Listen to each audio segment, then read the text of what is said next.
Welcome to Mediocre Gaming, and today we're playing Deep Rock Galactic. Well, good morning, good afternoon, and good evening. I'm Zero. Let's get to it.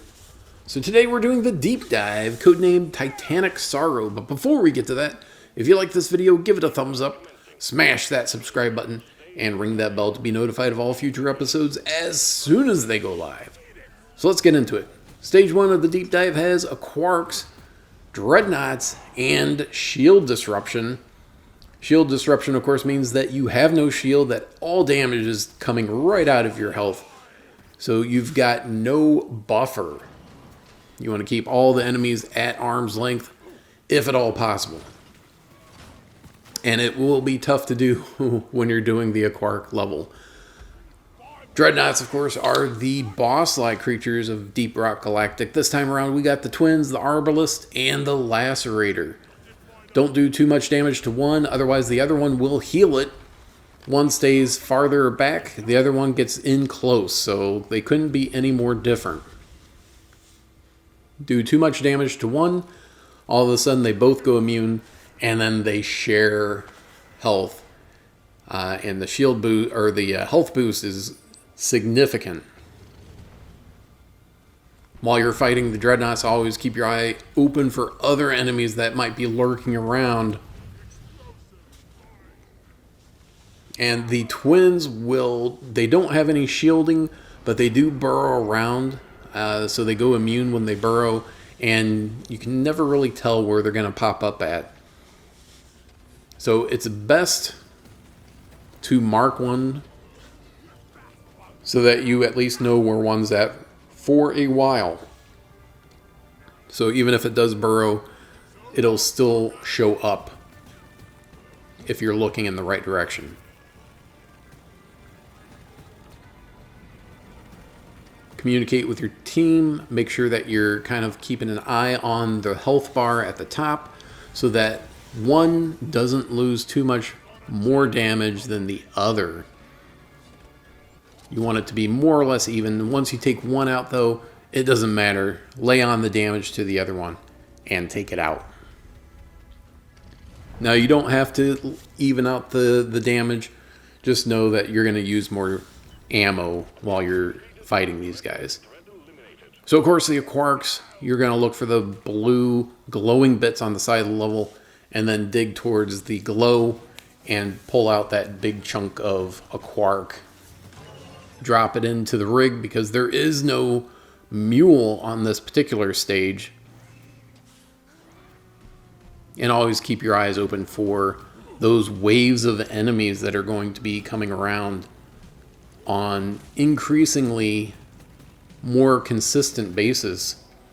So they don't show up right away, but then as you go along, they're going to show up more and more often. Once you have all the Quarks and the Dreadnought taken care of, send the rig to orbit. You'll have to defend for 90 seconds before they send in the drop pod. So find a good defensible position or run around the level, whatever you want to do. Stay alive, especially with that shield disruption. And then find out where the drop pod shows up and get to it and get on. Since there's no mule that you have to worry about, as soon as it pops up on the map, boom, doors open and you can make your way out. So if you're not sure, check at the terrain scanner. That'll give you an idea of how to get to the drop pod. Or if you're a driller, make your own way to the drop pod. Drill a tunnel, and that's all you have to do. Once you get there, hop on and you're ready to go. Now this is a good time to point out that the Deep Dive is a 3-stage raid-like environment where you can play by yourself with your buddy Bosco or with other members, up to 3 other players, either pre-made or match-made. So that's it for stage number 1. Moving on to stage number 2.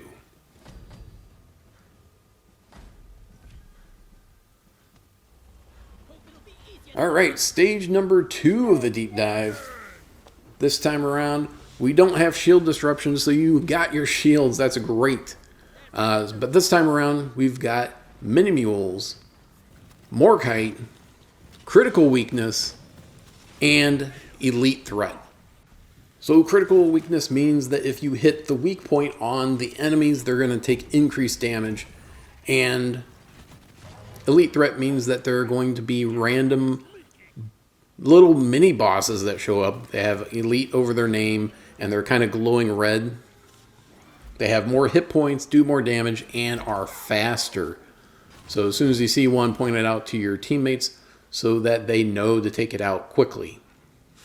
Mini-mules, of course, you're going to look for and listen for them. They have that green pulsing glow, and they beep when you're getting close. Put them back together and look out for the enemies while you're doing so as they try to attack you while you're a little bit vulnerable trying to repair that mini-mule. But once you have all the Morkite and the mini-mules taken care of, you can call in the drop pod and make your way out. So unlike the previous stage, this stage you'll have to either follow the mule back to the drop pod or make your way out if you have an idea of where you need to go. Either way, you will have to wait for the drop pod to open up. So you'll have to wait for the mule to dock with the drop pod, and then you can make your way out. So unlike the previous stage, there's good and bad about not having a mule, and part of the good part is you don't have to wait for the mule to dock with the drop pod. You just get in and get on and move, make your way on. So once the drop pod shows up on the map, then the mule will take a trip, whatever the fastest way is currently. Occasionally you'll have a driller that makes a tunnel that makes a much faster trip for the mule, and then it will take that shortcut. In doing so, it has to kind of like make a U-turn around. So if you do have a driller, just know that is a possibility.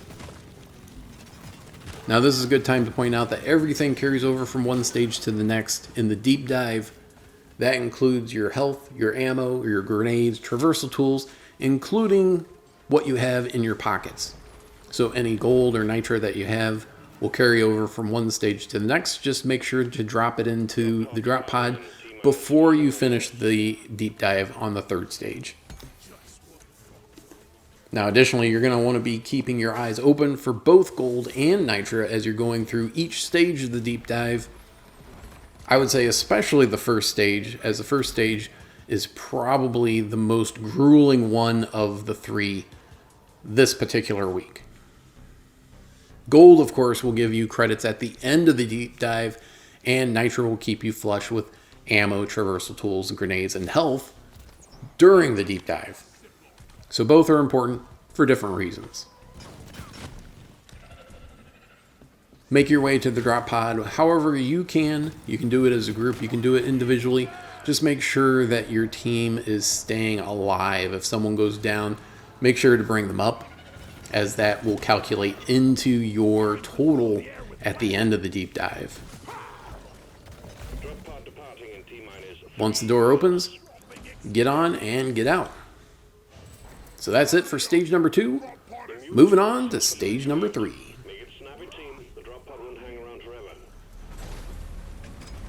Close all hatches, we're going deeper. Well done, team.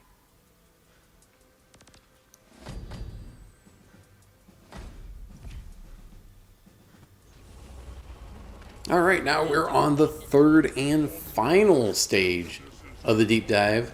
This time around, we have dreadnoughts as the main objective, and we also have mini mules. This time we have no modifier, so that's nice. It's pretty much straightforward, 2 objectives and get it done.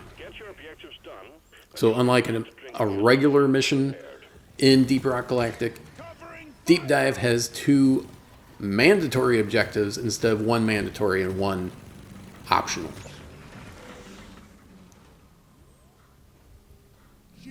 So make your way through the level.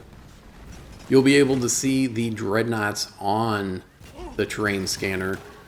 The mini mules you will not see on the terrain scanner, but they will likely be close to the dreadnought or on the way to the dreadnought, depending on your particular level.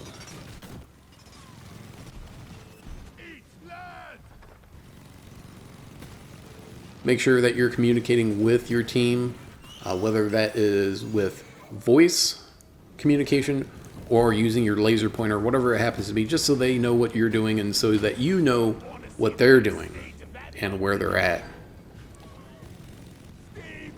And probably more importantly, how they got there. So this time around, we got the Hive Guard Dreadnought, which has immune phase, shielded stage, and damage phase. While it's immune, it calls up its minions, the Sentinels, which are kind of like mini Praetorians. Got to take those guys out. You have these fronds or antennae on the Hive Guard that is shielding it. Take those 3 out, and then you can do damage. Do as much damage as quickly as possible when that phase comes available, and then move on. Just rinse and repeat until you take them out. Sometimes you'll have other enemies coming at you as you're going along. Make sure that you're keeping your eyes open for them, and make sure that you take them out. Toot sweet, so that they don't cause problems later on.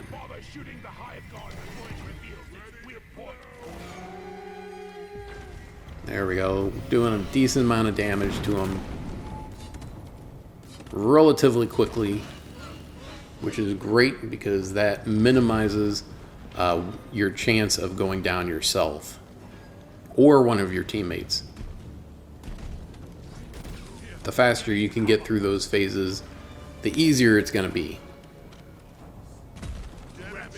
Grab the ammo when you need to. If there's only 2 people, you're going to call in.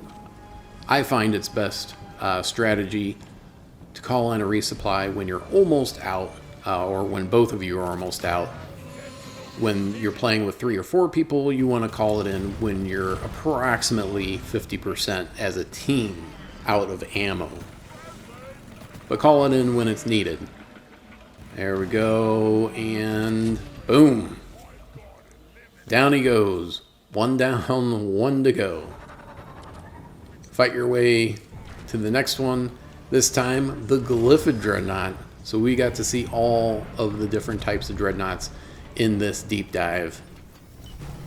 Glyphid Dreadnought, much like the Hive Guard, has immune, shielded, and damage phase. They'll go after 1 member of your team. When its damage phase is available, do as much damage as quickly as possible. Take them out. We did happen to get lucky. We got called in a resupply and dropped it right on its butt. Did a whole bunch of damage very, very quickly. Went from damage phase to immune as soon as that resupply dropped on them. Which makes sense because that usually takes you out pretty quickly. But once the dreadnoughts are taken care of and the min mules are repaired, call in the drop pod and make your way out. Get back to the orbital space rig and relax. And that's it. I hope you enjoyed this video. Be sure to check us out on social media, and thank you for liking, commenting, and subscribing. And we'll see you next time. Drop pod has arrived. Retrieving the mule. Drop pod departing in T-minus 5 minutes.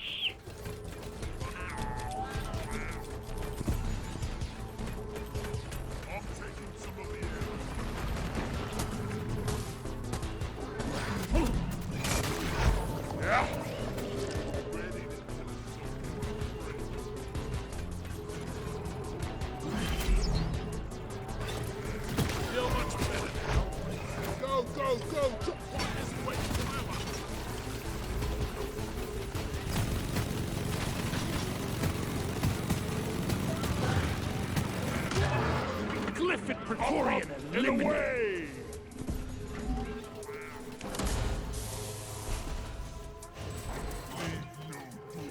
The mule is secured. Initiating launch sequence.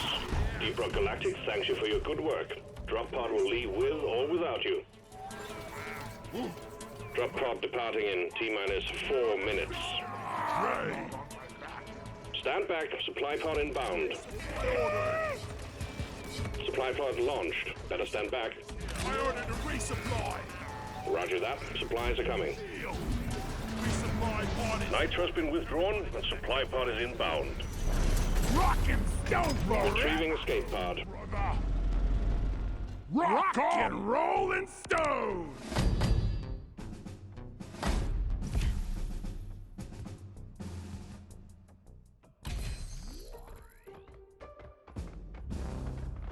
Yes. PlayStation